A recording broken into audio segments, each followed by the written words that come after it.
വിരുദ്ധവുമാണ്. ഖനന നിയമ ഭേദഗതിയുടെ പേരിൽ നമ്മുടെ സ്റ്റേറ്റ് ലിസ്റ്റിൽ 18ാം ഇനമായി വരുന്ന ഭൂമിയുടെ അധികാരവും അവകാശവും കേന്ദ്ര സർക്കാരിൻ്റെ അധികാര പരിധിയിൽ കൊണ്ടുവരുന്നുള്ള നീക്കമാണ്. നാളിതുവരെ ഖനനപാട്ടം നൽകുന്നതിനും അതിനായി സംസ്ഥാന സർക്കാരിന് റോയൽറ്റി, ഇതര ഫീസുകൾ എന്നിവ നിശ്ചയിക്കാനും അധികാരമുണ്ട്. ഭൂമി പൂർണ്ണമായും സ്റ്റേറ്റ് ലിസ്റ്റിലെ, ഭരണഘടനയിലെ സ്റ്റേറ്റ് ലിസ്റ്റിലെ, ഷെഡ്യൂളിലെ സ്റ്റേറ്റ് ലിസ്റ്റിലെ 18ൽ ഉൾപ്പെട്ടു വരുന്നതാണ്. ഭൂമി സംബന്ധിച്ച പൂർണ്ണമായ നിയമനിർമ്മാണ അധികാരം സംസ്ഥാനത്തിൻ്റെ അധികാര പരിധിയിലാണ്. അപ്പോൾ അതൊരു ഫെഡറൽ വ്യവസ്ഥിതിക്ക് വിരുദ്ധമായൊരു നിയമമാണ്. ഇത് കേരളത്തിനെയും വളരെ ഗൗരവതരമായി നമ്മൾ ബാധിക്കും.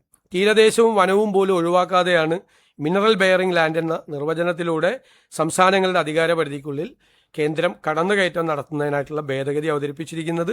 അതിനെ അതിശക്തമായിട്ട് എതിർക്കാൻ ഉള്ള തീരുമാനമാണ് സംസ്ഥാനത്തിൻ്റേത്. സംസ്ഥാനത്തിൻ്റെ ആ പ്രതിഷേധവും അത് കേന്ദ്ര സർക്കാരിനെ അറിയിക്കും.